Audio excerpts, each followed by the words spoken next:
Okay, Hare Krishna. సంపూర్ణ మహాభారతం రెండవ రోజు స్వాగతం. మనం చక్కగా మొదటిగా అందరికంటే ముందు జాయిన్ అయ్యాం. నిన్నటివన్నీ రివైజ్ చేసుకుందాం. మనం శ్రద్ధగా వెళ్ళిపోదాం.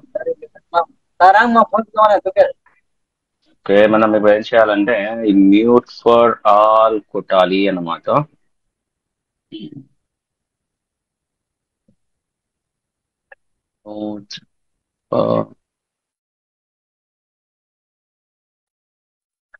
ఓకే, సో వ్యాసదేవుడు మొట్టమొదటిసారి వైశంపాయన ఋషికి చెప్పారు మహాభారతాన్ని చెప్పు అని. సర్పయాగం నడుస్తుండే జయమేజయుడిది. అక్కడ మహాభారతాన్ని ఒకసారి చెప్పవయ్యా అని తన శిష్యుడికి చెప్పారు వైశంపాయన ఋషి. ఉమ్. సో వైశంపాయన ఋషి ఎప్పుడైతే మహాభారతం చెప్పారో అక్కడ ఎంతో మంది మహానుభావులు ఋషులు ఉన్నప్పుడు అందులో సూత గోస్వామి కూడా ఉన్నారు. ఆ సూత గోస్వామి ద్వారానే మనకి తర్వాత ఇలా ఇలా ముందుకు వచ్చేసింది. ముందలకి మనం ఈ రోజు పరంపర కంటిన్యూ అవుతూ ఉంది. Okay, so what's all I do here is connection.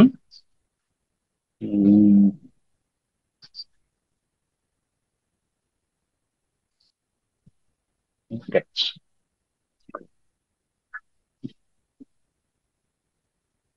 So Suta Goswami మనకి మహాభారతాన్ని మొదలు పెట్టారు. నిన్నటి క్లాస్ లో శ్రీ కృష్ణ భగవానుడికి ప్రథమంగా నమస్కారం చేస్తూ ఈ యొక్క మహాభారతాన్ని మాట్లాడుతున్నాను అని చెప్పి మాట్లాడారు. అందులో సర్పయాగం గురించి మొట్టమొదటిగా మాట్లాడారు. నిన్న మనం సర్పయాగం చర్చించాము, తర్వాత వినతా కద్రువుల సంభాషణ చర్చించాము. సో మొట్టమొదటిసారిగా ఏమైంది ఈ స్టోరీలో, గరుడు, నాగులు, ఈ సర్పయాగం వీళ్ళంతా ఎలా జరిగింది, ఇవన్నీ ఇందులో వస్తాయి. సో మనం చూసినట్లయితే మొట్టమొదటిసారిగా జనమేజయుడు అలాగే పౌష్య వీళ్ళిద్దరు మనం స్క్రీన్ గా చూస్తున్నాం కదా, వీళ్ళిద్దరు పవర్ఫుల్ కింగ్స్ అన్నమాట. ఓకే, రాజు పురోహితుని పెట్టుకున్నారు. ఆయన పేరు వేదుడు. ఈయనకి ఒక అసిస్టెంట్ ఉన్నాడు, ఆయన పేరు ఉత్తంకుడు.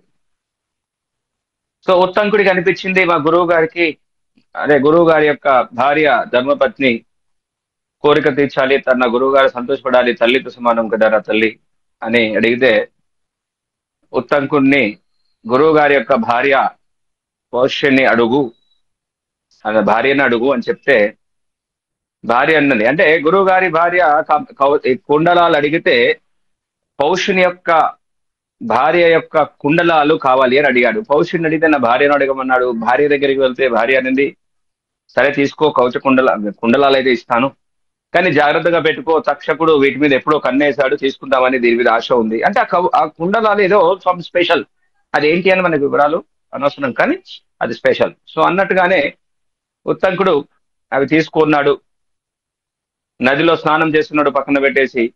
అన్నట్లుగానే ఉత్తంకుడు కన్నేశాడు, ఎప్పుడు ఇవి దొరుకుతాయా అని ఆమె దగ్గర, అతని దగ్గర నుంచి పక్కన పెడితే దొంగతనం చేసుకొని పారిపోయాడు. సో ఈ ఉత్తంకుడు వెంటబడగా మొత్తానికి మళ్ళీ వెనక్కు సాధించుకొని గురుపత్నికి గిఫ్ట్ గా ఇచ్చేశాడు ఉత్తంక. చాలా సంతోషపడింది గురు మాత. అలాగే మరి తనకి కోపం అయితే తగ్గలేదు. ఎట్లాగైనా సరే మనం ముందుకెళ్ళి ఈ ఈ డాగుపాము ఎవరైతే తీసుకుని వెళ్ళారో తక్షకుని సంగతి చూడాలి అనుకున్నాడు ఉత్తంకుడు. రాజు దగ్గరికి వెళ్ళి జనమేజయ దగ్గరికి వెళ్ళి, జనమేజయ రాజా, మీ తండ్రిని చంపింది ఎవరో తెలుసా అని అడిగాడు. తక్షకుడే చంపాడు అని చెప్పాడు. కాబట్టి ఆ తక్షకుణ్ణి చంపడం నీ వంతు అన్నాడు. అప్పుడు వెంటనే మరి ఎలా నా తండ్రి చనిపోయాడు అని ఆరాధించాడు. మనం నిన్న చర్చించాం, పరీక్షిత్ మహారాజు జనమేజయుడి యొక్క తండ్రి. ఈ పరీక్షిత్ మహారాజు ఏం చేశాడు, అడవిలోకి వెళ్ళినప్పుడు ఒక ఋషి, శ్రమిక ఋషి మీద చనిపోయిన పామేశాడు. నన్ను పలకరించలేదా, నేను వచ్చాను రాజుని, ఇక్కడ ఉన్నాను, నన్ను పలకరించకపోతే ఎలా కోపంతో దాహంతో మెడలో వేసేశాడు. కొడుకు తెలుసుకొని చెప్పించేశాడు, నా తండ్రి మీద ఎవరైతే పాముని వేశారో, చనిపోయిన పామును, ఈ రోజు నుంచి 7 రోజుల్లో అలాంటి పామే ఇంకొక తక్షకుడు అనే పాము వచ్చేసి చంపేస్తుంది అని కోపంతో.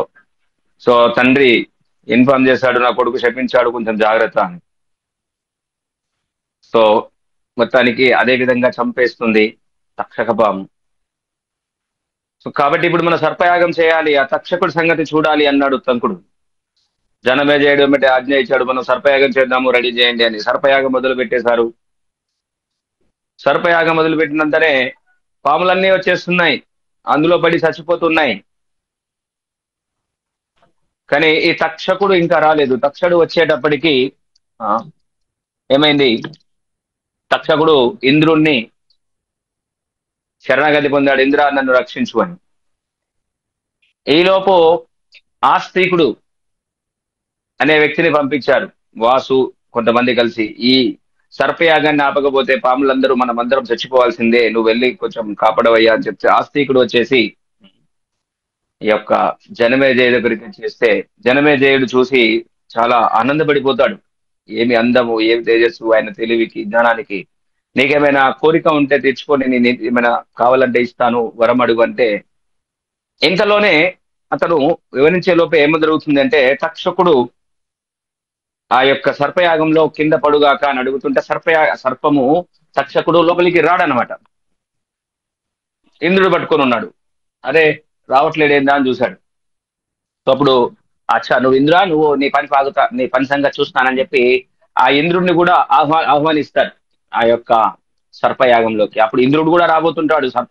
ఈ తక్షకుడు ఇంద్రుడు పట్టుకున్నారు కదా, నువ్వు వదిలిపెడతావా, నువ్వు కూడా వస్తావా? దెబ్బకే ఇంద్రుడు వదిలేశాడు, నా పని కూడా అయిపెట్టుతుంది, వెళ్ళిపో అని వదిలేశాడు. ఈ తక్షకుడిని వదిలేసి తక్షకుడు ఇలా వస్తూ వస్తూ ఉంటే ఎప్పటికే ఆ యొక్క సర్పయాగంలో పడబోతూ ఉంటే ఆస్తికుడు వచ్చేసి ఆపేశాడు, ఆగు అని. మొత్తానికి సర్పయాగం ఆగిపోతుంది. ఫస్ట్ వద్దంటాడు, కానీ అదే నా కోరిక కోరాలి, ఆ కోరిక తీరాలని అడుగుతాడు. అలాగే కద్రు వినత వీళ్ళిద్దరూ దక్ష ప్రజాపతి యొక్క కూతుర్లు. కశ్యప మునికి ఇచ్చి పెళ్లి చేశారు. కశ్యప ముని ఓకే భార్యలని ఏమైనా వరం కోరుకో అన్నారు. సో ఇద్దరికి సంతోషంగా ఒక్కొక్కరు ఒక వరం కోరుకున్నారు. కద్రు వచ్చేసి 1000 మంది పిల్లలు కావాలి. వినత ఏమని అడిగింది అంటే 1000 మంది కదా, అంతకంటే బలమైన వాళ్ళు కావాలి, ఇద్దరు చాలు అనింది. సో అన్నట్టుగానే కద్రుకి 1000 మంది 1000 ఎగ్గులు, అండములు, వినతకి 2 అండములు ప్రసాదించబడ్డాయి. మరి అన్నట్లుగానే ఈలోపు చిన్న కథ జరుగుతుంది. కద్రు వినత ఇద్దరు కూర్చొని వ్యవహారం పెడుతూ ఉంటే పోటీ పడతారు. అక్కడ అదిగో చూడు, అక్కడ గుర్రం ఉంది కదా, అదే కలర్ లో ఉంది అంటే వినత అంటుంది తెల్లగా ఉంది అంటుంది. కద్రు అంటుంది తెల్ల గుర్రం కాదు, గుర్రం తోక మొత్తం నల్లగా ఉంది చూడు, జూలంతా నల్లగా ఉంది చూడంటారు. కానీ వినత అంటుంది కాదు తెల్లగా ఉంటుంది. పందెమా, సరే చూడు. సో తెల్లారి అంటే అప్పటికి కనిపించదు, వీళ్ళు చర్చిస్తారు. కాబట్టి చూద్దాం చూపిస్తానంటే ముందు రోజు యొక్క 1000 మంది నాగులు ఉన్నారు కదా, మీరందరూ వెళ్ళి ఆ గుర్రానికి తోకకి మొత్తం ఇలా పట్టుకొని ఉండండి, నల్లగా కనిపించాలి అని ఆజ్ఞాపిస్తుంది. మొత్తాన్ని దాన్ని పట్టుకొని వేలాడుతుంటే తెల్లారి చూసే ఎవరికి పరిస్థితి ఎలా ఉంటుందంటే, ఇక చూడండి ఆజ్ఞాపిస్తుంది వారి యొక్క పుత్రులందరికీ, పాములకి, తోక దగ్గరికి వెళ్ళండి, తోకను పట్టుకొని కూర్చోండి, అప్పుడు తోక నల్లగా కనిపిస్తుంది, నేను ఆ టైంలో వినతాన్ని తీసుకొచ్చి చూపిస్తాను, నేను గెలుస్తాను. ఎవరైతే ఓడిపోతారో వాళ్ళు దాసిగా పని చేయాలి 500 సంవత్సరాలు. ఇది ఎందుకు వచ్చింది అనుకున్నాము? ఈ యొక్క వినత తన కోడిగుడ్లని, కోడిగుడ్లు, ఆ యొక్క అండములని, ఇంకా పిల్లలు రాలేదు అని చెప్పి కద్రుకి ఆల్రెడీ పుట్టేశారు, నాకు రాలేదు అని చెప్పి మొదటి అండాన్ని పగలగొడితే ఆ మొదటిలో అండంలో ఉన్న శిశువు కోపంతో శపిస్తాడు. ఎందుకు అంత తొందర అంటే, శరీరం పూర్తిగా రెడీ కాకముందు ఎందుకు పగలగొట్టావు? నీవు 500 సంవత్సరాలు దాసిగా పనిచేస్తావు, నువ్వు ఎవరి పట్ల అయితే అసూయగా నన్ను పగలగొట్టావో వాళ్ళ దగ్గరే నువ్వు పని చేస్తావు 500 సంవత్సరాలు అని చెప్పి తల్లినే చెప్పించేసి వెళ్ళిపోతాడు. కానీ ఒక వరం కూడా ఇస్తాడు, ఓకే తర్వాత పుట్టేవాడు నిన్ను బయటికి విడిపిస్తాడు అని. మొత్తానికి గరుడు పుడతాడు. కొంచెం వేగంగా చెప్పుకుంటున్నాం నిన్నది కాబట్టి, ఓకే తర్వాత నెమ్మదిగా స్లోగా వెళ్ళిపోదాం. సో మొత్తానికి ఈ నాగులందరూ వెళ్ళి పట్టుకునే వరకు ఉచ్చైశ్రవము యొక్క తోక అంతా బ్లాక్ కలర్ అయిపోయింది. అయ్యో తెల్లగా ఉంటుందని విన్నాను కదా, నల్లగా ఉంది ఏంది తోక ఇదంతా అని వినత బాధపడుతుంది. అయ్యో నేను ఓడిపోయాను, నేను దాసిగా పనిచేయాలని చెప్పి దాసిగా పనిచేస్తుంది. గరుడు పుట్టాడు మొత్తానికి. గరుడు పుట్టాడు దాసికి కొడుకు. అమ్మ ఎవరి దగ్గర పనిచేస్తుంది? వినతాదే కద్రు దగ్గర. వాళ్ళ పాములందరినీ ఆట ఆడియడం, ఎగరడం అవన్నీ చేస్తా ఉన్నాడు. పని మనిషిలాగా పనిచేస్తున్నాడు. అమ్మా ఇక్కడ గరుడు అమ్మతో అడుగుతున్నాడు, అమ్మ ఏంటి పరిస్థితి, నాకు ఈ దాసత్వం నుంచి బయటపడలేమా అని బాధపడతాడు. వాళ్ళని నాగులందరిని అడుగుతాడు, ఎలా ఈ మీ దాసత్వం నుంచి బయటపడాలంటే మీకు ఏదైనా కోరిక ఉంటే చెప్పు, నేను తీరుస్తాను అని. చూడండి ఇక్కడ గరుడు పాములందరితో మాట్లాడుతున్నాడు. ఈ నాగులందరూ ఒక కోరిక పెడతారు. ఓకే గరుడా, మిమ్మల్ని దాసం నుంచి బయటపడేయాలంటే మాకు అమృతాన్ని తెచ్చివు. అమృతాన్ని తెచ్చిస్తే ఫ్రీడమ్ నీకు. మనకు మనకి మన ఇండియాకి స్వాతంత్రం ఇచ్చారు కదా, ఆ విధంగా నీకు స్వాతంత్రం ఇస్తారన్న. చలో అని చెప్పి మొత్తానికి అమృతం కోసం కష్టపడి తీసుకొని వచ్చారు. అక్కడ ఉన్న పాములతో ఫైటింగ్ చేసి అమృతాన్ని తీసుకొని వస్తుంటే దారిలో మహావిష్ణువు చూసి ఆపి మాట్లాడతాడు, చాలా సంతోషపడతాడు. ఎందుకంటే ఏ గరుడా, నీవు నీ చేతిలో అమృతం ఉన్నా తాగకుండా నువ్వు అలా చక్కగా తీసుకుని వెళ్తున్నావు, నీకు గ్రీడ్ అనేది లేదు, నాకు సంతోషమైంది, నీకు వరాన్ని ఇస్తాను. ఆ, నీకు ఈ యొక్క అమృతం తాగకుండానే నీకు వరం ఇస్తాను, నువ్వు అమరుడవి, అలాగే నా యొక్క వాహనం అయిపో అని వరం ఇస్తాడు. అందుకే ఆ రోజు నుంచే ఈ యొక్క గరుడు స్వామి యొక్క వాహనంలా మారిపోతారు. అది భగవంతు సేవ. మరి దారిలో పట్టుకొని వస్తుంటే ఇంద్రుడు కనపడతాడు. హే మిత్రమా, ఆ యొక్క అమృతాన్ని ఇవ్వు, నువ్వు నాగులకి ఇస్తా అంటున్నావు, ఆ విషనాగులు తాగేసి అందరిని ఇబ్బంది పెడతారు, దయచేసి అమృతాన్ని ఇవ్వంటే అది ఇవ్వడానికి కుదరదు. ఇంద్రదేవ, మా అమ్మని దాసత్వం నుంచి విడదీసుకోవాలి, నన్ను నేను బయటపడేసుకోవాలి, కాకపోతే నీకు ఒకటి ఇవ్వగలను, అక్కడ పెట్టేస్తాను, నువ్వు వెంటనే దొంగతనం చేసి తీసుకొని వెళ్ళిపో, వెంటనే పట్టుకొని వెళ్ళిపో అంటాడు. కానీ అక్కడ ఎక్కడైతే పెట్టేసి వాళ్ళకి ఇచ్చేస్తాడు నాగులకి, ఇదిగో ఇంద్రదేవుని పంపించిన తర్వాత నాగులకి మొత్తానికి అమృతం వస్తుంది. చక్కగా స్నానం చేసి అమృతాన్ని తాగండి అని చెప్పగానే వాళ్ళు స్నానం చేస్తుంటే ఇంద్రుడు ఆ యొక్క అమృతాన్ని ఎత్తుకొని పోతాడు. బాధపడతాయి నాగులు, అయ్యో ఎంత పని అయిపోయాయని. సరే అక్కడ ఆ దర్భచాపల మీద ఏమైనా అమృతం పడిందేమో, కొంచెం తాగుదామని నాకేస్తాయి. ఆ నాకుడు క్రమంలో పుల్లలాగుంటుంది కదా, నాలుక ఇట్లా ఎడల్పుగా ఉన్న నాలుక రెండుగా చీలిపోతుంది నాటికి. అందుకని అప్పటి నుంచి పాముల యొక్క నాలుక ఇలా రెండుగా వి షేప్ లా ఉంటుంది అనమాట. ఓకే, సో ఇవన్నీ క్విజ్ ఇప్పుడు ఏం చర్చించాము, నిన్న చర్చించాం కాబట్టి అందులో పేరు.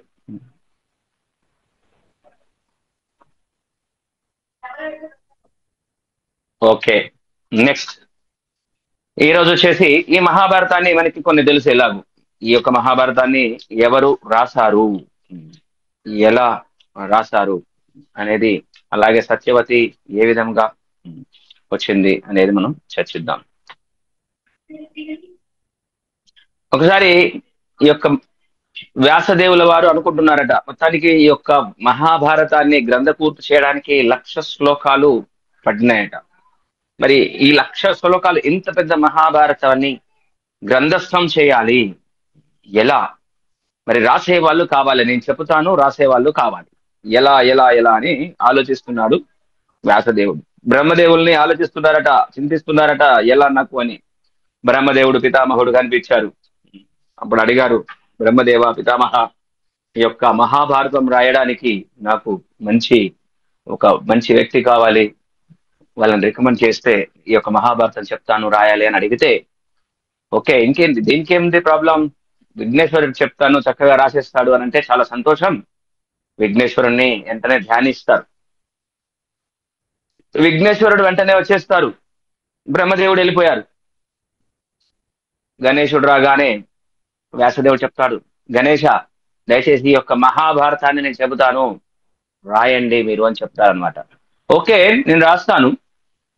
ఒక చిన్న ప్రాబ్లం ఏంటంటే, వ్యాసమని నేను రాయడం మొదలు పెడితే పెన్ను ఆపేది లేదు, కలము కంటిన్యూస్ గా చెబుతూనే ఉండాలి, నేను రాస్తూనే ఉంటాను. ఎప్పుడైతే నువ్వు చెప్పడం ఆపేస్తావో నేను రాయడం ఆపేస్తా, వెళ్ళిపోతా. ఇది నా యొక్క కండిషన్. మరి గణేశుడు ఒక కండిషన్ పెడితే మరి మరి వ్యాసదేవులు ఏమన్నా తక్కువ తిన్నారా? ఆయన ఒక కండిషన్ పెట్టారు. ఓకే గణేష స్వామి, మరి నాది ఒక చిన్న కండిషన్, నేను ఏదైతే చెబుతానో అలా అలా టకటక రాయడం కాదు, దాన్ని చక్కగా అర్థం చేసుకొని, అవగాహన చేసుకొని, ఆకలింపు చేసుకొని, పర్ఫెక్ట్ గా అప్పుడు అర్థమైన తర్వాత నీవు రాయాలి. అది నా కండిషన్. ఓ ఓకే, మరి గణేశుడు శక్తివంతుడు, వ్యాస మహానుభావుడు, వ్యాసదేవుడు మహాశక్తివంతుడు, ఓకే అంటాం. ఓం అని మొదలు పెట్టేస్తారు. మరి వ్యాసదేవుల వారు ఎందుకు ఆ కండిషన్ పెట్టారంటే, గణేశుడు ఇలా టప టప టప టప టప రాసేస్తుంటాడు. మరి వ్యాసదేవులు అలా నోటితో అలా దారులుగా చెప్పడం రాయడం, చెప్పింది రాయడం తేడా ఉంటుంది కదా. చెప్పేవారికి ఆలోచించాలి, రాసేవారికి కొద్దిగా ఆలోచించడం తక్కువ ఉంటుంది. కాబట్టి ఆలోచింపజేసే పని పెట్టారు వ్యాసదేవులు వారు. సో అప్పుడు ఏం చేసేవాళ్ళంటే, గణేశుడు రాసేటప్పుడు నాకు కొంచెం టైం ఉండాలి కదా ఆలోచించుకోవడానికి అని చెప్పి, గణేశుడిని ఎలా కొంచెం కష్టంగా చెప్పడం. గణేశుడు దాన్ని అర్థం చేసుకునే ప్రయత్నం చేసి, ఓకే అర్థమైంది, వ్యాసుడు ఒకటి చెప్తారు, ఆ ఓకే దీని అర్థం ఏంటంటుంది ఇట్లా ఇలా, okay okay right right right correct, అప్పుడు రాస్తారు. ఈ ఈ ఆలోచన గణేష్ ఎప్పుడైతే చేస్తుంటాడో ఆ సమయంలో ఉమ్,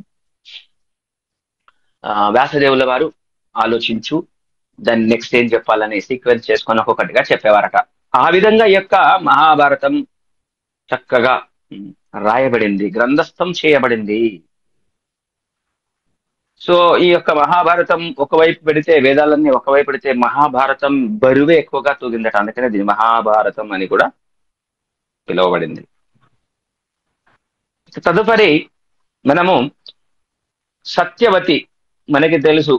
సత్యవతి అసలు స్టోరీలోకి వెళ్ళిపోయినట్లయితే, ఉమ్, వ్యాసదేవుడు ఇదంతా రాసిందే వ్యాసదేవుల వారే. ఇప్పుడు మరి వ్యాసదేవుల వారు ఎలా పుట్టారు అనే కథ కూడా మనం తెలుసుకోవాలి. వ్యాసదేవుల వారు ఎలా పుట్టారు అది ఈరోజు తెలుసుకుందాం. అంటే ఈ వ్యాసదేవుల వారు ఎలా పుట్టారు, తర్వాత సత్యవతి ఎట్లా పుట్టారు, సత్యవతి స్టోరీ ఎవరు, సత్యవతికి వ్యాసదేవుడు, తర్వాత మిగిలిన వాళ్ళందరూ ఒక్కొక్కటి ఆ యొక్క వంశం అనేది పెరుగుతూ ఉంటుంది. సో ఇక్కడ మన స్టోరీలోకి వెళ్ళినట్లయితే, వసు మహారాజు అని ఉండేవారు. వసు మహారాజుకి రాజధాని ఉండేది. ఆ యొక్క రాజధానిలో మీరు చూసినట్లయితే చూడండి, చక్కనైన నది ఉంది. ఆ నది సుక్తిమది నది, దాని పేరు. ఇప్పుడు గంగా నది, యమునా నది అంటాం కదా, ఆ విధంగా సుక్తిమది నది. మరి అక్కడ మనం చూసినట్లయితే పక్కనే ఒక పర్వతం ఉంది. చూడండి ఇక్కడ ముగ్గురు, మనం ఈ ముగ్గురు స్టోరీ ఫస్ట్ చర్చిస్తున్నాం. దీని కనెక్షన్ నుంచే సత్యవతి కాడికి వెళ్ళిపోతాం. కింగ్ వాసు అనే వాసు మహారాజు ఉన్నాడు. ఆయన రాజ్యంలో సుక్తిమతి అనే నది ఉంది. ఆ నది పక్కనే ఒక పర్వతం ఉంది, ఆ కోలాహలం అనే పర్వతం. అంటే మీరు చూసినట్లయితే నది గంగాదేవి అంటే ఒక స్త్రీ రూపము, శక్తి రూపము ఉన్నట్టుగా, పర్వతాలకి పురుష రూపం ఉంటుంది. వాస్తవానికి వాళ్ళు పురుషులు, వారి యొక్క దివ్య రూపంలో, వారి యొక్క రూపంలో సంచరిస్తూ ఉంటారు వారు. మరి ఈ కోలాహలం అనే ఈ పర్వతానికి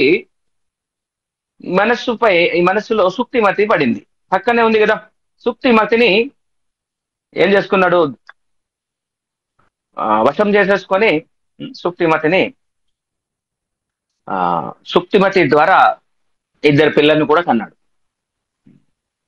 మరి సుక్తిమతిని ద్వారా ఇలా చేయడం వల్ల వసు మహారాజు కోపం వచ్చేసింది. వసు మహారాజు కోలాహల రాజుని చాలా గెటౌట్ అని చెప్పేసి బయట కొట్టేశాడు. సో మొత్తానికి కోలాహల అనే పర్వతం ద్వారా సుక్తిమతికి ఇద్దరు పిల్లలు పుట్టారు. వాళ్ళ పేర్లు, అందులో ఒకరి పేరు గిరిక. గిరిక స్త్రీ, గర్ల్. మరి కొడుకు పేరైతే ఇవ్వలేదు, కానీ ఆ కొడుకునేమో ఆ యొక్క బాబుని సైన్యాధ్యక్షునిగా చేసుకున్నాడు. గిరికను మాత్రం పెద్ద అయిన తర్వాత ఆ యొక్క వసు మహారాజు మళ్ళీ పెళ్లి చేసుకున్నాడు. వసు మహారాజు పెళ్లి చేసుకున్నాడు. సో గిరిక ఇంట్లో ఉంది అంటే మనకు తెలుసు, అప్పుడు రాజులు చక్కగా పెళ్లి చేసుకునేవారు. ఎన్ని పెళ్లిళ్ళైనా చేసుకునేవాళ్ళు. దానికి కూడా అంతరార్థం వేరే ఉంది. పనిలో పనికి ఎప్పుడైనా చర్చిద్దాం. అంతమంది స్త్రీలు ఎందుకు చేసుకునేవారు, క్షత్రియులకి అది అల్లోడి ఇవ్వబడింది ముఖ్యంగా. ఎందుకంటే మల్టీ వైఫ్ కాన్సెప్ట్ ఏంటంటే, వాస్తవానికి స్త్రీ పురుషుల మధ్యలో ఈ యొక్క భేదం, కౌంట్ తేడా ఉన్నప్పుడు ఒక్కొక్కసారి స్త్రీలందరూ ఖాళీగా ఉంటారు. ఒక బాబు, ఆయన ఒకళ్ళు చేసుకోవాలంటే మిగిలిన స్త్రీలు ఎత్తుకోవాలి. వాళ్ళ పోషణ భారం ఎలా ఉండాలి. సో రాజులు చక్కగా పెళ్లి చేసుకొని అందరినీ కూడా పోషించేవాడు రాజు. దాని ఫస్ట్ ఆ కాన్సెప్ట్ లో మనం చూడాలి తప్ప అన్యమైన పద్ధతిలో చూడకూడదు. సో మొత్తానికి ఏం జరుగుతుంది అంటే, ఒకరోజు ఈ యొక్క వసు మహారాజు, అంటే ఎవరి వసు మహారాజు, గిరికను పెళ్లి చేసుకున్నాడు కదా, సుక్తిమతి ద్వారా పుట్టిన గిరికను పెళ్లి చేసుకున్నాడు. ఒకరోజు వేటకు వెళ్ళారట ఈ యొక్క వసు మహారాజు. ఉమ్. వసు మహారాజు వేటకు వెళ్తే అక్కడ తనకు అనుకోకుండా హృదయంలో కోరిక కలిగింది. సో భార్య గుర్తుకొచ్చింది, గిరిక. సరే, ఆ యొక్క వీర్యాన్ని వృధా కాకుండా, మరి అప్పట్లో ఆ శక్తి ఉండేది, అప్పటికి అంత శక్తి ఉండేది. మనకి ఈ రోజు మనకి కొన్ని కొత్తగా అనిపిస్తాయి, మనకి ఈ రోజు అంతా సైన్స్ టెక్నాలజీ ఇంతకంటే మించిన పవర్ఫుల్ శక్తి అప్పుడు ఉండేదండి. సో ఈ యొక్క వీర్యాన్ని తీసుకుని వెళ్ళి నా భార్యకు అప్పచెప్పు అని ఒక పక్షికి అప్పచెప్పాడట వసు మహారాజు, వృధా కాకూడదని. ఆ యొక్క పక్షికి అప్పచెబితే ఆ యొక్క వీర్యాన్ని తీసుకుని వెళ్తూ ఉంటే తన భార్యకి దారిలో ఒక ఇంకొక పక్షులు చూసి, ఇంకొక పక్షి అదేదో మాంసం లాగా ముద్ద అనుకొని గొడవబడి తన్నుకోవడం వల్ల ఈ తీసుకుపోతున్న పక్షి నోట్లో నుంచి జారి పడిపోయింది అక్కడ యమునా నదిలో. మరి యమునా నదిలో అది పడగానే ఒక చేప తాగేసిందండి, దాన్ని తాగేసింది. యాక్చువల్ గా ఆ చేప ఇంతకు ముందు అప్సరస, గత జన్మలో అప్సరస, అద్రిక. మరి అప్సరస ఏదో శాపవశాత్తు ఆ యమునా నదిలో చేప అయి పుట్టింది. ఎప్పుడైతే ఈ యొక్క వీర్యాన్ని తాగిందో ఆ యొక్క చేప కడుపులో ఇద్దరు పిల్లలు పుట్టారు, ఇద్దరు పిల్లలు పడినారు ఆ వీర్యం ద్వారా. మరి 10 నెలలు అయింది.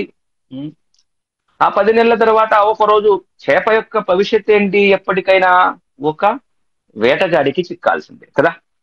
సో అప్పుడు ఏమైంది అంటే, ఈ వేటగాడు ఈ చేప దొరికినప్పుడు కట్టేశాడు. కట్ చేయగానే మనం ఇక్కడ విజువలైజేషన్ చూసినట్లయితే మీరు చూడండి, ఇక్కడ ఫోటోలో ఇద్దరు పిల్లలు పుట్టారు అక్కడ కూడా, ఒక బాబు ఒక పాప. మళ్ళీ ఇద్దరు ధర్మాత్ములే.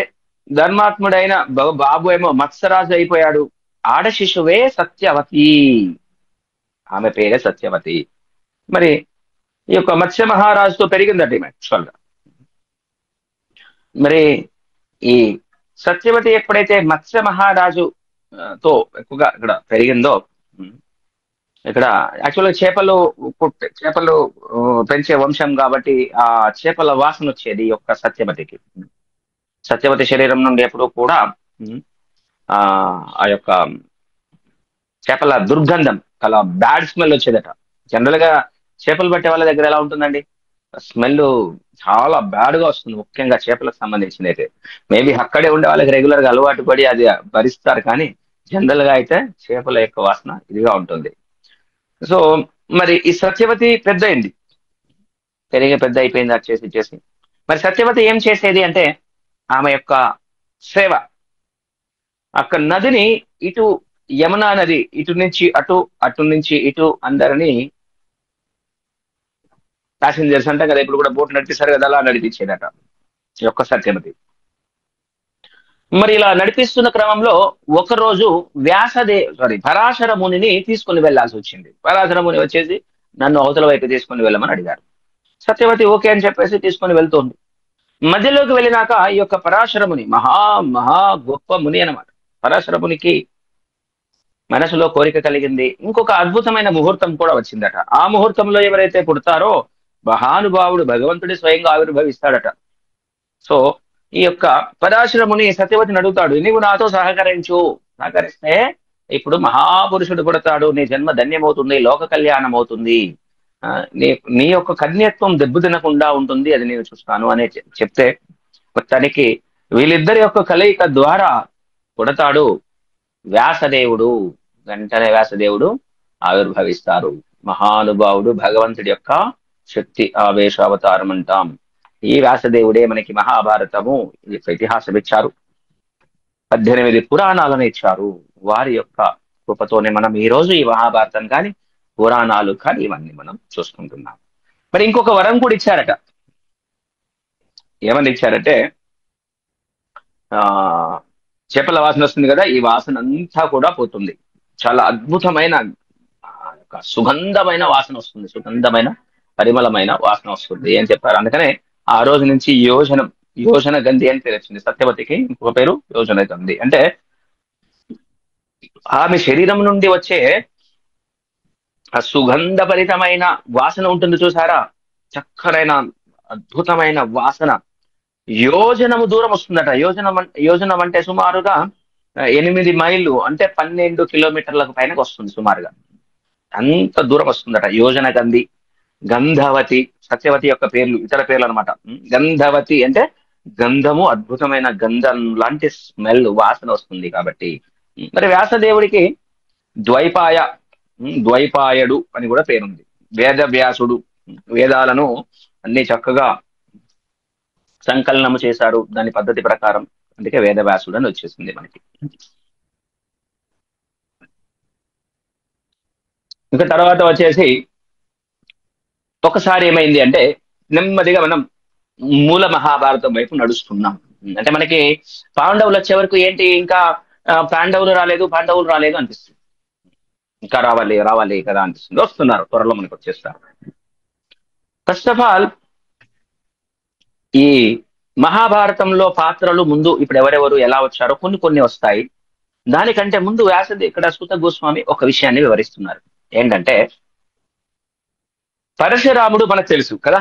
పరశురాం ఏంటి, ఈ భూమండలంపై ఎంతో మంది దుర్మార్గులు రాజులు పరిపాలించారు. వాళ్ళందరినీ, భూమండలం మొత్తం తిరిగే ప్రతి ఒక్కరిని చంపేస్తాడు పరశురాముడు కదా.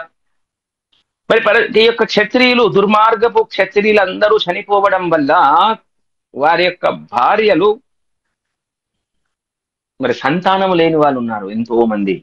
మరి సంతానం లేనవుతూ మరి ఏమవుతుంది, ముందు ముందు ఈ వర్ణాశ్రమం కంటిన్యూ కాదు కదా. వర్ణాశ్రమం అంటే ఈ సమాజం నడవాలి అంటే క్షత్రియులు కావాలి, బ్రాహ్మణులు కావాలి, వైశ్యులు కావాలి, శూద్రులు కావాలి. ఈ నలుగురు ఉంటేనే ఈ యొక్క సమాజం నడుస్తుంది కదా. మరి వీళ్ళ పిల్లలు ఉండరు. అప్పుడు ఏం చేశారు, ఈ యొక్క క్షత్రియ సంతతి పెరగడం కోసం చక్కరైన అద్భుతమైన బ్రాహ్మణ పురుషులను ద్వారా పిల్లలను కని మళ్ళీ కొత్త ఈ యొక్క క్షత్రియ జాతిని సృష్టించారు. ఆ రోజు నుంచి చక్కగా ఈ యొక్క క్షత్రియ మళ్ళా కొత్త జాతి అంతా బయటకు వచ్చేసి ఆ యొక్క క్షత్రియులు నడిపించడం మొదలు పెట్టారు ఈ యొక్క రాజ్యాన్ని. మరి ఆ టైంలో ఏమైంది అంటే, ఇప్పుడు ఏమైంది, క్షత్రియులందరినీ చంపేయడం వల్ల కొత్త క్షత్రియులు పుట్టారు. బ్రాహ్మణులు క్షత్రియులు కలిసి. ఈ కొత్త క్షత్రియులు ఎవరో తెలుసా, ఈ యొక్క దైవలోకంలో రాక్షసులు దేవతలు కలిసి అప్పుడప్పుడు యుద్ధం చేస్తుంటారు కదా. ఒకసారి దేవతలు గెలుస్తారు, ఒకసారి రాక్షసులు గెలుస్తుంటారు. ఎక్కువసార్లు దేవతలే గెలుస్తారు, అప్పుడప్పుడు దేవతలు ఓడిపోతారు.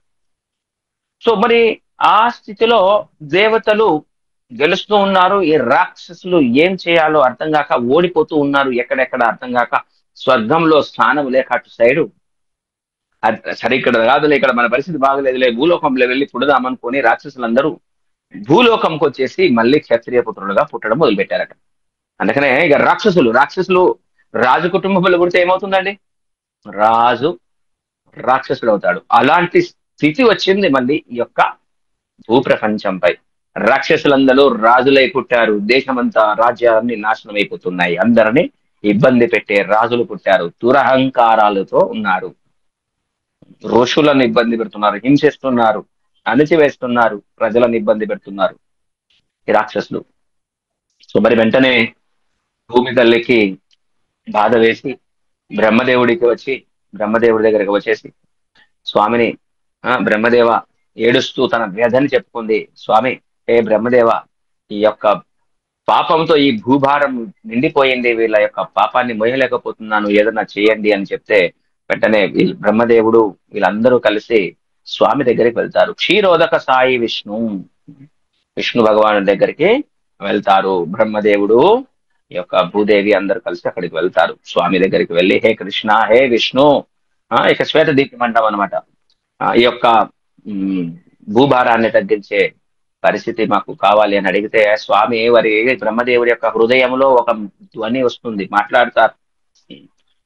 సో మీరందరూ త్వరలో వెంటనే భూలోకానికి వెళ్ళి అవతరించండి, నేను వస్తాను, నేను ఆవిర్భవిస్తాను భూలోకంలో, రాక్షసులందరినీ చంపేస్తాను అని చెప్పేస్తారు. చాలా సంతోషంగా ఒప్పేసుకొని వెనక్కి వచ్చేస్తారు. దేవతలందరూ వాళ్ళ అంశాలతో వాళ్ళందరూ చర్చించి ఎలా పుట్టాలి అదంతా భగవంతుడి యొక్క చైతన్యంతో ఇచ్చిన ప్రకారం భూలోకంలో అవతరిస్తూ ఉంటారు. దేవతలందరూ కూడా వచ్చి పుడతారు. కొంతమంది దైత్యులు, కొంతమంది దేవతలు, అందరూ కలిసి వచ్చేస్తారు. మరి ఇందులో కొన్ని పేర్లు ఉన్నాయి, ఎవరు ఎలా పుట్టారు అని, అది ఒకసారి తెలుసుకుందాం. మరి మనకి మహాభారతంలో జరాసంధుడు ఉన్నాడు, తెలుసు కదా. జరాసంధుడు ఎవరు? జరాసంధుడు ఎవరు అంటే, అక్కడ రాక్షస దేవలోకంలో విప్రచిత్తి అనే దానవుడు, విప్రచిత్తి అనేవాడు మహాభారతంలో జరాసంధుడిలా వచ్చాడట. హిరణ్యకశిపుడు శిశుపాలుడిలా వచ్చాడు. ప్రహ్లాదుడు సంహ్లాద, ప్రహ్లాదుని యొక్క తమ్ముడు సంహ్లాద ఉన్నాడు, మర్చిపోయాను. ప్రహ్లాదుని యొక్క బ్రదరు సంహ్లాద ఉన్నాడు. సంహ్లాదుడు ఎలా వచ్చాడంటే శల్యునిగా వచ్చాడు. మనకి మహాభారతంలో శల్యుడు ఉంటాడు. మరి దృశ్యకేతు అని ఉన్నాడు మహాభారతంలో, అతను అనుహ్లాదుడు వచ్చాడు. మరి వష్కల అనే అసురుడు రాక్షసుడు భగవదత్తుల్లా వచ్చాడు. మరి కంసుడెవరు? కంసుడెవరు?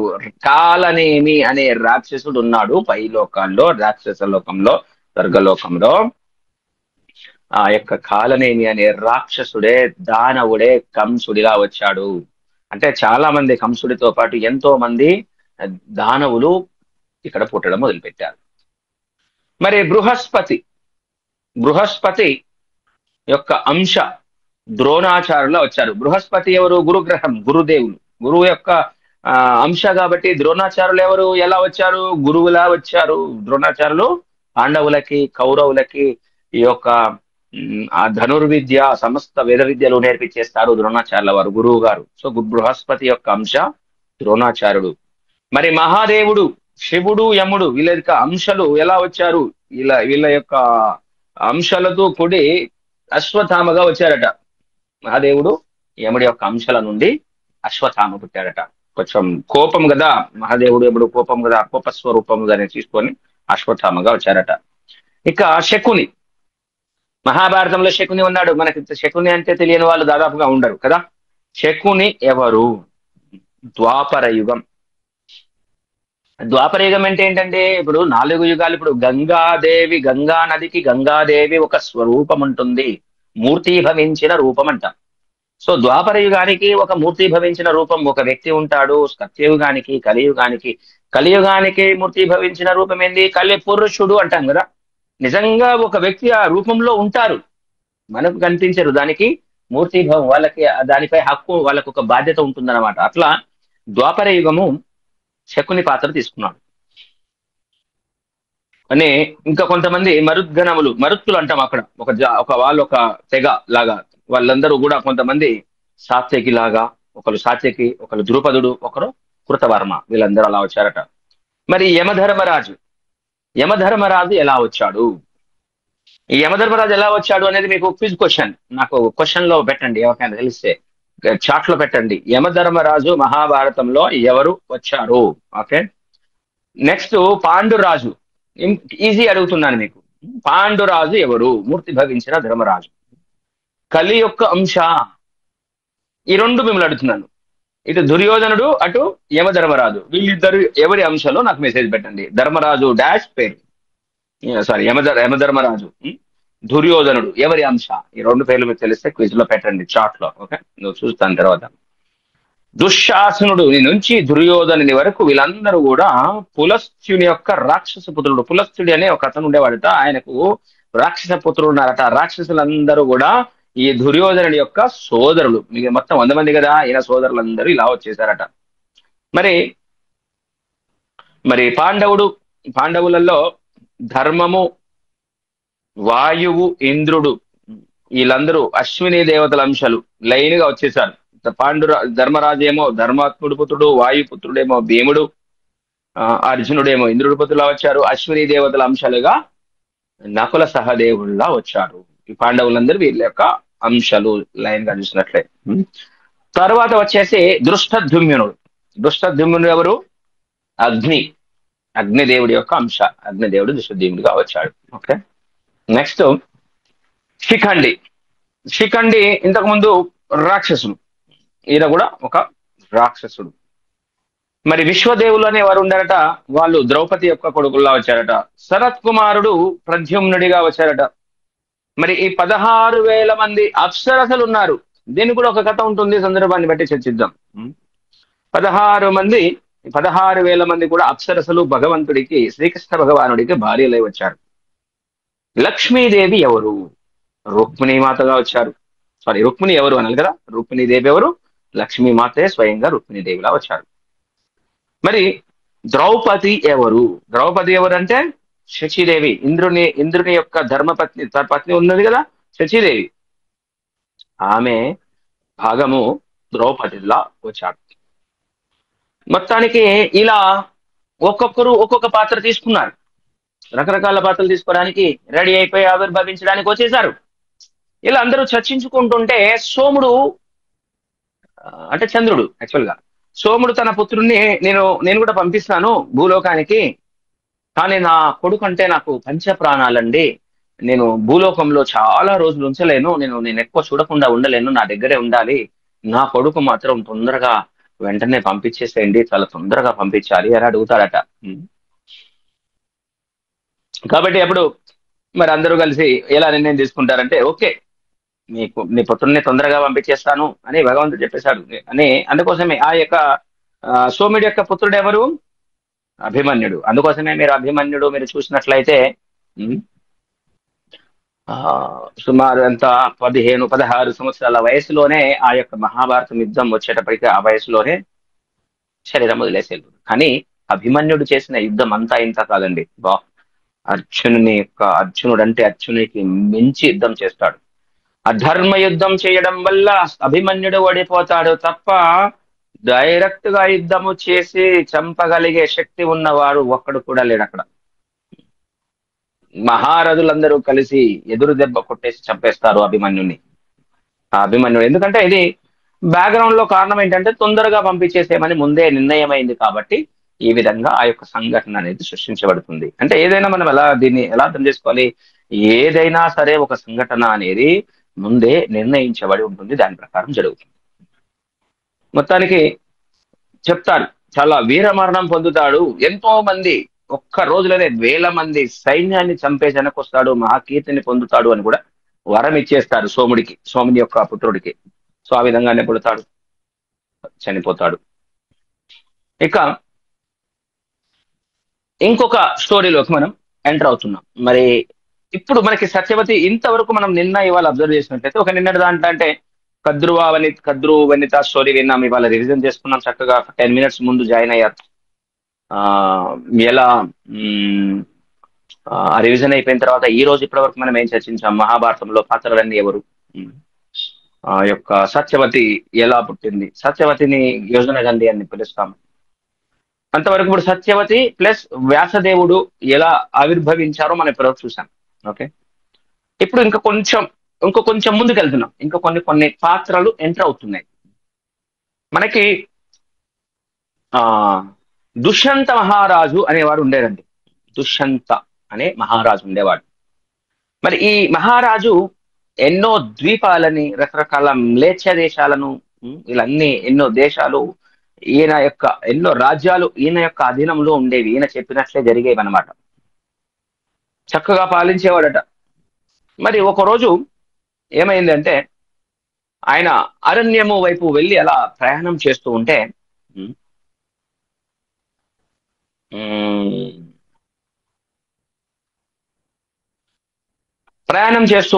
ఒక ఆశ్రమం కనిపించింది. అది ఎలా ఉందట అంటే అద్భుతముగా బ్రహ్మలోకం లాగా ఉందట. అడవిలో ఉన్న ఆశ్రమం బ్రహ్మలోకంగా ఉందట. చూడండి ఎంతలా ఉండొచ్చు. మరి ఆశ్రమం ఎవరిదయ్యా అంటే కణ్వముని అనే ఆశ్రమం. మరి ఆ సమయంలో కణ్వముని లేడు అక్కడ. మన దుష్యంత మహారాజా వెళ్ళాడు, ఆశ్రమంలోకి వెళ్ళాడు, చూస్తే అక్కడ కణ్వముని లేడు. ఎవరైనా ఉన్నారా అని అడిగాడు, అటు ఇటు చూశాడు, కానీ అందులో లోపల శకుంతల, లోపల నుంచి ఆమె కూడా తపస్సులో ఉంది. శకుంతల బయటకు వచ్చేసింది. తండ్రి ఫల పుష్పాలను, నా యొక్క తండ్రి పండ్లని పూలను తీసుకోవడానికి వెళ్ళాడు అని చెప్పి ఆ యొక్క రాజుని సత్కరించారు ఆ యొక్క శకుంతల చాలా అందంగా ఉంది, చాలా యవ్వనము సౌందర్యము అద్భుతంగా ఉందట.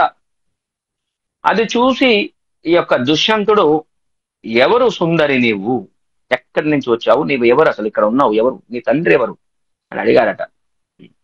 అప్పుడు ఈ అందమైన స్త్రీ శకుంతల చెప్తుంది, రాజా, నా తండ్రి కణ్వముని, ఇది నా యొక్క తండ్రి కణ్వముని ఆశ్రమము. కానీ నా తండ్రి యాక్చువల్ గా పెంచుకున్నాడు నన్ను కణ్వముని. ఎలా అంటే యాక్చువల్ గా నేను విశ్వామిత్రుడి యొక్క పుత్రికను, అంటే మేనక పుత్రిక అనమాట ఈమె శకుంతల. మరి విశ్వామిత్రుడు తపస్సులో ఉన్నప్పుడు మనకు స్టోరీ తెలుసు కదా. విశ్వామిత్రుడు తపస్సు చేసినప్పుడు ఇంద్రుడు మేనకను పంపిస్తాడు, నువ్వు ఇప్పుడు వెళ్ళి విశ్వామిత్రుడిని తపస్సుని భంగం చేయని. నృత్యం చేస్తాడు. నృత్యం చేస్తే ఆ వెంటనే విశ్వామిత్రుడు ధ్యానం నుంచి బయటకు వచ్చేస్తాడు. మీకు తెలుసు, మేనకని కలుస్తాడు. సో మేనకకి విశ్వామిత్రుడికి ఇద్దరికి పుట్టిన దాననే నేను, నా పేరు శకుంతల అని చెప్తారు. ఎందుకు మరి శకుంతల అనే పేరు ఎందుకు వస్తుంది అంటే, వాస్తవానికి ఇలా పుట్టినప్పుడు కొన్ని పక్షులు రక్షిస్తాయట ఈమెని. ఆ ఆ యొక్క పక్షుల పేరేంటి అంటే శకుంతాలు అంటాం. ఆ పక్షుల యొక్క పేరు శకుంతాలు. శకుంతాలు అనే పక్షులు రక్షించడం వలన ఆమెకి శకుంతల అనే పేరు వచ్చింది. మరి అప్పుడు ఈ యొక్క దుష్యంత మహారాజు వెంటనే ఒక ఆలోచన వస్తుంది, ఓ నీవు బ్రాహ్మణుడి యొక్క పుత్రుడివి కాదు, నీవు ఎవరి కూతురివి? ఈ యొక్క రాజు యొక్క కూతురువే, మన క్షత్రియుడు. విశ్వామిత్రుడు అంటే క్షత్రియుడు కదా, వాస్తవానికి క్షత్రియుడు యొక్క పుత్రికవే. కాబట్టి నో ప్రాబ్లం, మన ఇద్దరం పెళ్లి చేసుకోవచ్చు. రాజుకి అప్పుడు అలా ఫ్రీడమ్ ఉండేది. రాజు ఎక్కడ నచ్చితే అప్పుడు చక్కగా పెళ్లి చేసుకొని చక్కగా చూసుకొని పోషించుకునేవాడు ఎంతమంది అంటే అంతమంది. సో మొత్తానికి ఆమెని నేను పెళ్లి చేసుకుంటానని చెప్పేస్తాడు. మొత్తానికి కలిసిపోతారు ఇద్దరు. చాలా రోజులు అక్కడ కలిసి వెళ్ళిపోతాడు. వెంటనే వెళ్ళిపోయిన తర్వాత రాజు, నేను మళ్ళీ తర్వాత వస్తాను, నేను తీసుకొని పోతాను అని చెప్తాడు ఈ యొక్క రాజు దుష్యంతుడు. అంటే మొత్తానికి అంటే గాంధర్వ వివాహం అంటారు. అప్పటికప్పుడే టెంపరీ ఫాస్ట్ వివాహం చేసేసుకొని మొత్తం తను అలా కలిసి ఎంజాయ్ చేసేసిన తర్వాత నేను వెళ్ళిపోతాడు అనమాట. మరి కణ్వుడు మహర్షి ఇప్పటిదాకా లేడు, తండ్రి ఆశ్రమానికి వచ్చేసాడు. ఇప్పటికీ లోపు రాజు వెళ్ళిపోయాడు. చూశాడు, శకుంతలని చూసి తన యొక్క దివ్య దృష్టి ద్వారా అర్థం చేసుకున్నాడు ఏమైంది అని. వచ్చాడని ఏం జరిగింది అని ఆలోచిస్తే, ఓకే మరి ఋషి కదా అన్నీ తెలుసు. సో అతను వీళ్ళిద్దరి యొక్క కళ్యాణం అనేది శాస్త్ర ప్రకారం తప్పు కాదు, ఓకే ఇది సమంజసమే, ధర్మ విరుద్ధమే కాదు, పర్వాలేదు అని చెప్పేసి, ఓకే శకుంతల, నీకు పుట్టబోయే కొడుకు ఈ భూమండలాన్ని పరిపాలించేంతటి రాజు కాగలుగుతాడు. నువ్వు పెళ్లి చేసుకున్న దుష్యంతుడు ఉన్నాడు కదా, ఆయన బుద్ధి కూడా చక్కగా ధర్మబద్ధంగా ఉంటుంది, అలాగే రాజ్యం కూడా స్థిరంగా ఉంటుంది అని వరం ఇచ్చాడు. దాని యొక్క ఆశ్వాసం పలికాడట చక్కగా. మొత్తానికి అలా జరిగిన తర్వాత కొన్ని నెలల తర్వాత మొత్తానికి ఈ శకుంతలకి పుత్రుడు పుట్టాడు. ఎలా శకుంతలని దుష్యంతుడు గాంధర్వ వివాహం చేసుకున్నాడు కదా ఆశ్రమంలో, ఈ యొక్క కణ్వముని లేనప్పుడు వెళ్ళిపోయాడు. ఇప్పుడు కొడుకు పుట్టాడు, ఒక పుత్రుడు. ఈ కణ్వ మహర్షి ఆ పుట్టిన పిల్లవాడికి కావలసిన సంస్కారాలన్నీ చేశారు. మొత్తానికి ఆ యొక్క పిల్లవాడి వయస్సు 6 సంవత్సరాలు వచ్చింది. మరి ఆ పిల్లవాడు 6 సంవత్సరాల వయసులో ఎంతటి బలవంతుడయ్యా అంటే, అడవిలో సింహాలను, క్రూరమైన మృగాలను, సింహాలను, ఏనుగులను కూడా బంధించగలిగేంత శక్తి ఉందటండి 6 సంవత్సరాల వయసులో. మరి క్షత్రియ పురుషుడు కదండి, క్షత్రియ పుత్రుడు కదా, అలాంటి బలం ఉండేది. కాబట్టి క్రూర మృగాలన్నీ కూడా బాగా దండించేవాడు. మరి ఆయన పేరే సర్వదముని, సర్వద మనువయ్యాడు శకుంతల యొక్క పుత్రుడు. మరి ఈ యొక్క అద్భుతమైన పనులను చూస్తున్నాడు. ఏమిటి 6 సంవత్సరాల వయసులో ఇంతటి శక్తి! ఓకే, ఇలాంటి వాడికి రాజు అయ్యే అర్హత కూడా ఉంది. కాబట్టి ఇప్పుడు వెంటనే సాధ్యమైనంత తొందరగా తన తండ్రి వద్దకు చేర్చాలి అని చెప్పి మొత్తానికి శకుంతలని తన భర్త దగ్గరికి తీసుకొని అప్పచెప్పండి అని చెప్పి శకుంతలకు పంపించమని చెప్తారు శిష్యులకి. మొత్తానికి ఈ శకుంతల ఈ రాజు దగ్గరికి వస్తుందండి. ఎవరు? దుష్యంత రాజు. మరి ఎవరు ఈ దుష్యంత రాజు? ఎప్పుడో చాలా నెలల కింద పెళ్లి చేసుకొని మాయమయ్యి మళ్ళీ తన యొక్క ఆస్థానముకు వచ్చిన వ్యక్తి. ఈ యొక్క శకుంతలను చూస్తాడు. ఏ రాజా, చెప్తుంది శకుంతల, రాజా ఇదిగో నీ పుత్రుడు కొడుకుని తీసుకొని వస్తుంది. సర్వదమను. ఇదిగో నీ పుత్రుడు, పెళ్లి చేసుకున్నావు కదా, సో ఈ యొక్క మన యొక్క పుత్రుణ్ణి యువరాజుగా ప్రకటించు. అప్పుడు ప్రతిజ్ఞ చేశావు కదా, అది ఇప్పుడు దయచేసి నెరవేర్చుకో అన్నారట. మరి దుష్యంతుడు ఒక విచిత్రమైన మాట మాట్లాడుతాడండి. హే దుష్టురాల, ఎవరివి నువ్వు? ఎక్కడొచ్చావు నువ్వు? అసలు నాకు సంబంధం లేదు. నీకెవరు? నీవెవరు? నేనెవరు? మన ఇద్దరికి సంబంధమే లేదు. వీడు నా కొడుకు అంటున్నావు నువ్వు అని కోపంగా ఇలా కళ్ళు ఎరిగి చూశాడు. మరి దుష్యంతుడు ఇంతకు ముందు కలిసింది కరెక్టే, మరి ఇప్పుడేమో నీ కొడుకు అనంటే ఆ, కళ్ళు ఎరుపెక్కి చూశాడట, కోపడ్డాడట, తిట్టాడట. మరి శకుంతల బాధపడింది. హే రాజా, అబద్ధము దాడవాకు, దయచేసి అందరి హృదయాల్లో పరమాత్మ ఉన్నాడు, పాప పుణ్యాలు అన్ని చూస్తాడు. పాపం చేస్తూ నన్నెవరు చూస్తలేరు అని అనుకోవడం అజ్ఞానము. ఇలా పలకవాకు, మీలాంటి వాళ్ళకి ఇలాంటి మాటలు సరిపోవు. నువ్వు అలా వచ్చినప్పుడు, నన్ను కళ్యాణం చేసుకొని నన్ను కలిసినప్పుడు ఎవరు చూడలేదు అని అనుకోవద్దు. భగవంతుడు చూస్తూనే ఉన్నాడు, అందరూ చూస్తూనే ఉన్నారు అని బాధపడుతూ మాట్లాడిందట. ఏ రాజా, మీరు మీ యొక్క భార్యను అవమానిస్తున్నారు. మరి పురుషుడు తన భార్య నుండి తనే పుత్రుడి రూపంలో విస్తరిస్తాడు. మరి ఈ యొక్క పుత్రుడు భర్త యొక్క అద్దములో ఉన్న ప్రతిబింబం లాంటి వాడు, అద్దం యొక్క ప్రతిబింబం లాంటి వాడు. దయచేసి అలా మాట్లాడవాకు అని మాట్లాడుతుందట కొంచెం కోపంగానే. ఎందుకు గుర్తుపట్టలేకపోతున్నావు? నీ యొక్క పుత్రుడు ఎదురుగానే ఉన్నాడు, బలవంతుడు, ఎందుకు గుర్తుపట్టలేకపోతున్నావు అని చెప్పారు. అప్పుడు దుష్యంతుడు మాట్లాడతాడు. దుష్యంతుడు రిప్లై ఇస్తాడు. ఏ శకుంతల, నీ వలన నాకు తెలియకుండానే కొడుకు పుట్టాడా? మన ఇద్దరం కలిసామా? ఎప్పుడు పుట్టాడు? నాకు తెలియకుండా ఎలా కొడుకు పుడతాడు? నీలాంటి సాధారణ స్త్రీ, సింపుల్ లేడీ, విశ్వామిత్రుని యొక్క కూతురువి శకుంతలవని నేను ఎలా నమ్మాలి? వీడు నా కొడుకు ఎలా అవుతాడు? హే, తిరస్కరిస్తాడట. శకుంతలకు కోపం వస్తుంది. ఆ, రాజా, అసత్యం ఆడవాకు, సత్యానికి మించిన ధర్మం లేదు. ఎప్పుడైనా సత్యం పలకాలి. నువ్వు నమ్మకపోతే, అసత్యం ఇలాగే పలికితే చెప్పు. నీలాంటి అసత్యవాదులతో, ఇలాంటి అధర్మం ఉన్న వారి దగ్గర నేను ఉండను, వెళ్ళిపోతాను అని కోపంగా చెప్తుందట. నేను వెళ్ళిపోతాను, ఉండను. నీలాంటి అబద్ధాలు చెప్పే అసత్యవాదుల దగ్గర నేను ఉండను. మరి వెంటనే ఆకాశవాణి పలుకుతుంది. ఆకాశవాణి అంటే వ్యక్తి కనబడరు, వాక్ వస్తుంది. భగవద్ దివ్యవాణి అనుకోండి, శక్తి, దృశ్య శక్తి. హే రాజా, ఇతను నీ పుత్రుడే, నీవు ఈ యొక్క పుత్రుని స్వీకరించు. శకుంతలను తిరస్కరించవాకు, నీవే ఇతడి తండ్రి, ఇది సత్యము అని చెప్పిందట ఆకాశవాణి, అదృశ్యవాణి. నీకు విషయం తెలుసా రాజా, నీవు వీరిని తీసుకోవడం వల్ల ఈ యొక్క పిల్లవాడు మహానుభావుడవుతాడు, భరతుడు అనే పేరు పొందుతాడు. భరత మహారాజు. దుష్యంతుడు ఆనందిస్తాడు. ఓ వండర్ఫుల్ అని హ్యాపీగా అప్పుడు ఫీల్ అవుతాడు. మరి ఇదంతా విన్న తర్వాత ఈ యొక్క దుష్యంత మహారాజు ఒక మాట అంటాడండి. యాక్చువల్ గా నాకు తెలుసు, ఏమే నా భార్య, వాడు నా కొడుకు. నేను కూడా అదే భావిస్తున్నాను. ఎందుకు నేను అలా చెప్పవలసి వచ్చింది? ఎందుకు నేను అబద్ధం ఆడాను అంటే, ఇప్పుడు నా భార్య వచ్చి ఇంతమందిలో నేను నీ భార్యను అని చెబితే, నేను వెంటనే స్వీకరిస్తే ఈ లోకములో, ఈ రాజ్యంలో ఉన్న వాళ్ళందరూ కూడా నన్ను ఈమెని తప్పుగా ఏమంటారు, సందేహిస్తారు. మరి కళంకం అనేది వస్తుంది.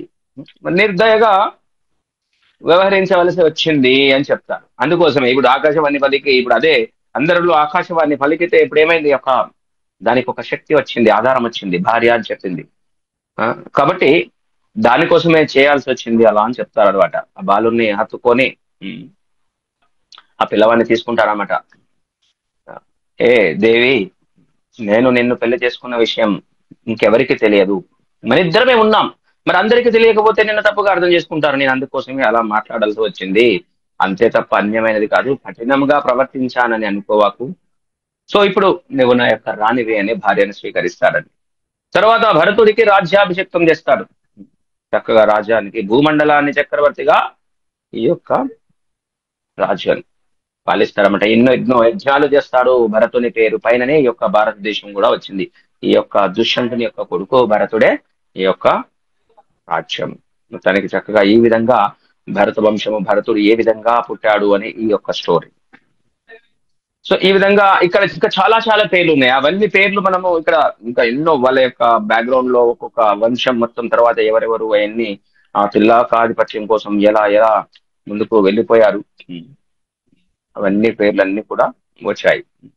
శంతనుడు, దేవవ్రతుడు, భీష్ముడు తండ్రి ద్వారా సత్యవతి ద్వారా విచిత్ర వీరుడు, చిత్రాంగదుడు, అవన్నీ పేర్లు లిస్టు ఒక దగ్గర ఇక్కడ చెప్పబడి ఉంటుంది అనమాట. అవన్నీ పేర్లు మీరు చదువుకోవచ్చు. అవన్నీ పేర్లు మనం చదివితే మనం నిద్రపోతాం. సో ఇక్కడ ఆపేసేద్దాం మహాభీషుడు. రేపు నెక్స్ట్ క్లాస్ లో ఇక గంగాదేవి, భీష్ముడు పుడతాడు. భీష్ముడి యొక్క ఆవిర్భావం జరుగుతుంది. భీష్ముడి యొక్క పేరు ఎందుకు అలా వచ్చింది, అవన్నీ మనకు రేపు రేపంటే రేపు కాదు, ఈ వారం వరకు మన క్లాసు ఆ గురువారం ఉంటుంది. నెక్స్ట్ క్లాస్ ఎప్పుడు ఉంటుంది? గురువారం ఉంటుంది. ఈ వారంలో 1 క్లాస్ ఉంటుంది. ఇక నెక్స్ట్ వీక్ నుంచి క్లాస్ ఎలా ఉంటుంది? Thursday and Friday every week. ఈ వారం వరకు 3 క్లాసులు, నెక్స్ట్ వీక్ నుంచి 2 క్లాసెస్ ఉంటాయి. ఓకే, ఇదంతా మనం నెక్స్ట్ వీక్ లో క్లాస్ లో, రేపటి క్లాస్ లో అన్ని అది ఇది కలిపి క్విజ్ పెట్టుకుందాం. ఓకేనా? ఇవి మధ్యలో ఉన్నాం కాబట్టి ఈ స్టోరీ అయిపోయిన తర్వాత 2 కలిపి క్విజ్ క్వశ్చన్స్ పెట్టుకుందాం. ఇది అయిపోలేదు కాబట్టి క్వశ్చన్స్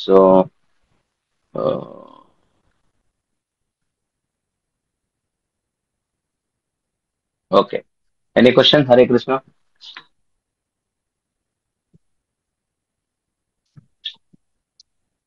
సో ఇవన్నీ చదివేటప్పుడు వీలుంటే చక్కగా రాసుకోండి. నేమ్స్ రాసుకోండి, చిన్న చిన్నగా హెడింగ్స్ రాసుకోండి. రేపు దీని మీద క్విజ్ క్వశ్చన్స్ ఇస్తాను. ఓకే, రేపు ఇంకొక స్టోరీ వస్తుంది. ఆ గంగాదేవి స్టోరీ అయిపోయినాక అవి కలిపి మనం క్విజ్ చేసుకుందాం. ఓకే, హరే కృష్ణ. సో రేపు గురువారం కలుద్దాం. All glories to Srila Prabhupad కి జై. అనంత కోటి వైష్ణవులకి జై.